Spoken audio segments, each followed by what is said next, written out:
Hola and welcome to a new episode of the Ruthless Dog and Pony Show. My name is Julio Panicello. I am the Dream Alchemist at Ruthless Painters, a free-range art school and gallery for creative nomads.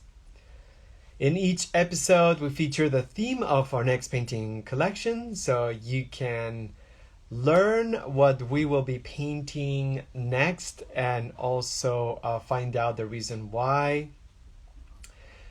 We discuss the origin of the painting theme and its contemporary context, and we explore different possibilities for visual representation on our work using images of paintings throughout art history as inspiration and citing stylistic and historical references. Our episodes are like our paintings, messy, unpredictable, unvarnished, and you just don't know what's going to happen.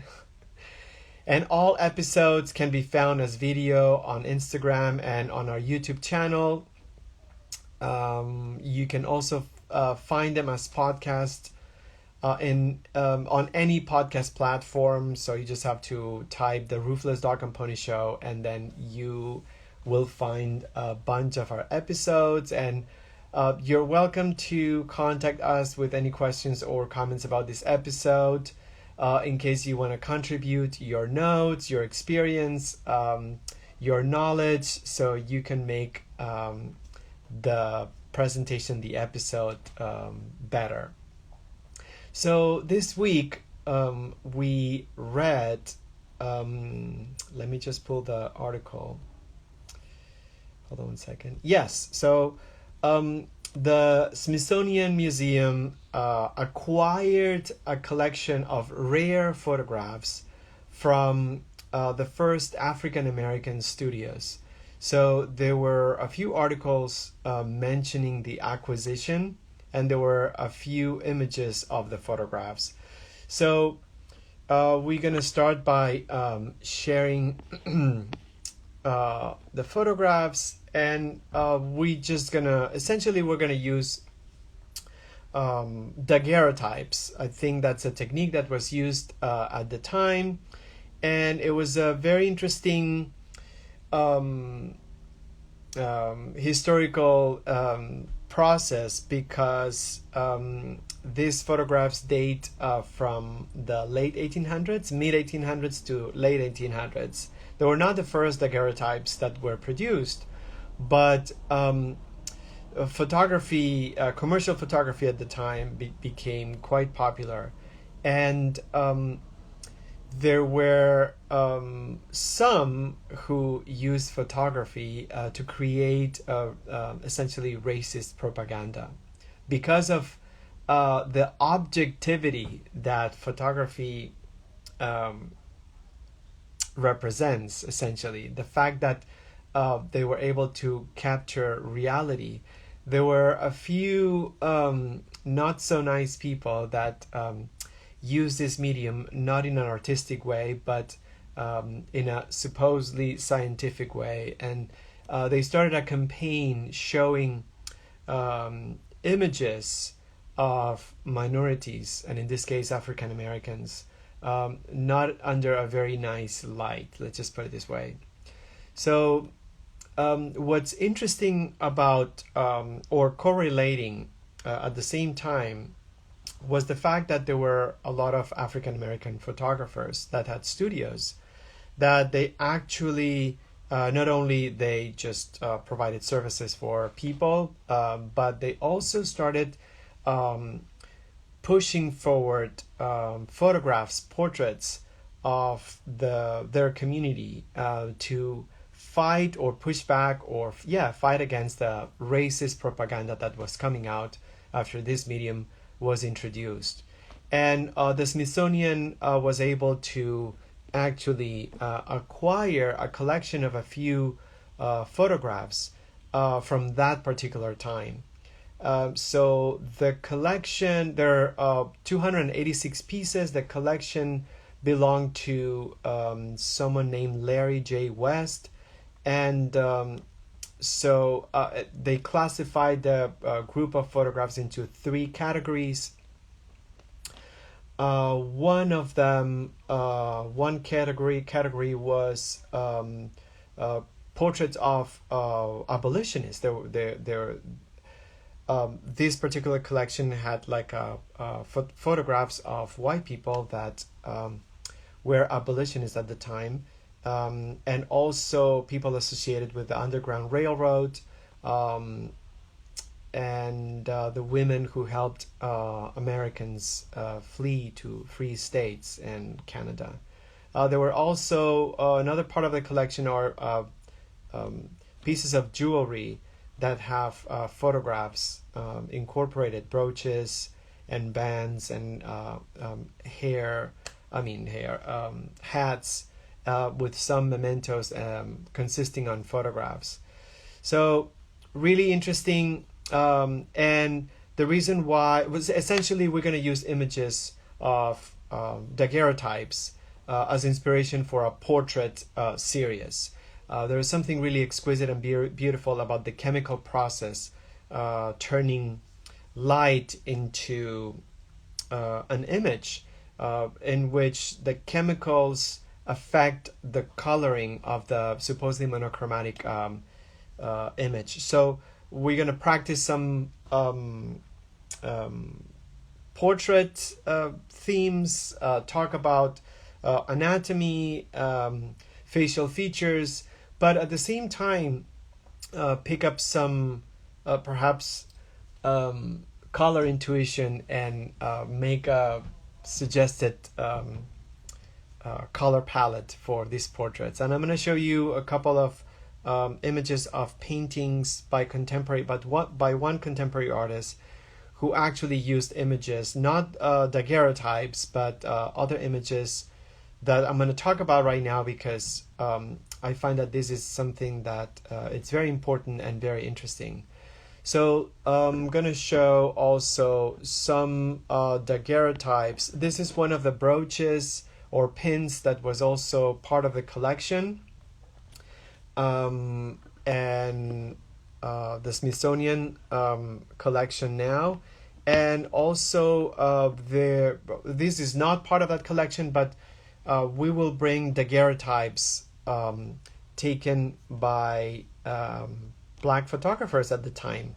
James P. Ball, Glenalvin, Goodrich, and the most famous perhaps August Washington. So some of these photographers, some of the pieces have survived, I guess. So this campaign to fight against misrepresentation and also to promote visibility in their own terms didn't start only when commercial photography became widespread, but there was a very important historical moment that encapsulates this war against proper representation and racist propaganda. And that was a very important exhibition curated by a few people that was shown at the International Paris exhibition of the 1900s, just turn of the century. So the exhibition featured images, in this case, they were not daguerreotypes, they were photographs of African American people in different professions and family groupings and activities. So it was organized by Daniel Murray. It was curated by W.E.B. Du Bois, who had a very important role.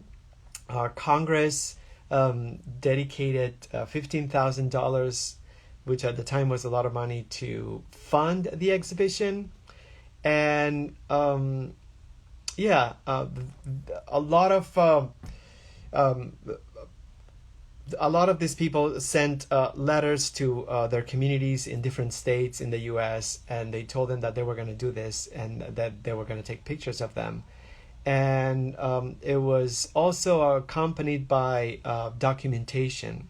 So let me just find out. I feel like I'm going to do a better job if I read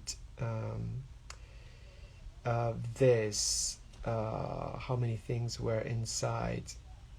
Yeah, the exhibit included a statuette of Frederick Douglass, 4 bound volumes of nearly 400 official patents by African Americans, photographs from several educational institutions: Fisk University, Howard University, Roger Williams University, Tuskegee Institute, Claflin University, Berea College, North Carolina, A&T, an African American bibliography by the Library of Congress containing 1,400 titles, and also 2 social studies directed by W.E.B. Du Bois. And this was also very interesting because at the time, by the way, the exhibition was awarded many prizes and medals, and it was barely mentioned in the mainstream newspapers in the U.S. The material right now, it's in the Library of Congress, so it survived. And I'm going to bring some of the graphics because some scholars point out of the importance not only of the documentation and the sociological study that was featured in the exhibition, but also in terms of graphic design, the advance or the usage of design in a way that felt very modern, using elements of cubism and even fauvism, which at the time were not even explored as visual language. So it's an interesting chapter in American history that unfortunately doesn't get the attention it deserves. But this push against misrepresentation continued. But it failed because a lot of very predominant people in white supremacy circles just pushed back and made sure that the narrative was changed. But this was one of those highlights, bright spots, incredible events that really did justice to a community that felt misrepresented. So I'm going to bring some of the images, some daguerreotypes. I think I brought this one. So essentially, going back to the acquisition by the Smithsonian, what we're going to do is bring daguerreotypes from this collection acquired by the museum and other private collections and other museums. It will be all daguerreotypes of African American by African American photographers, which at the time they had to juggle their creative ambitions with an unsolicited fight against racist propaganda, because photography, again, at the time was used by racist, quote-unquote, scientists to prove whatever garbage theories that they had. So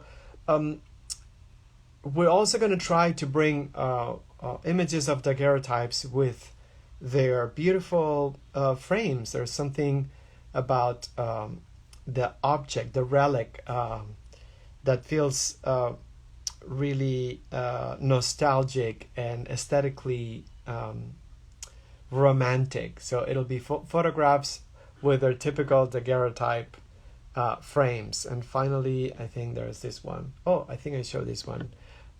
So I'm going to show you painting by an artist. I'm going to mention her name.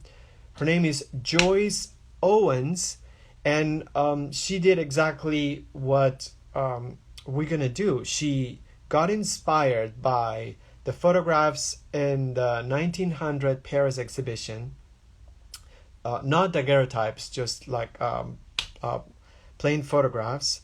And she just did a collection of paintings based on those photographs. Some of them are monochromatic, and some of them they have color. Like for example, this one right here.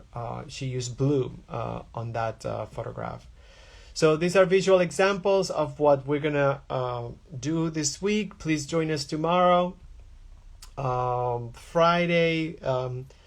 $20, 3 hours, 2 hours painting, 1 hour critique and exchange, portrait assignment, daguerreotypes from the mid 1800s, and it should be really good. We've been sort of like choosing subjects that have a very narrow color palette.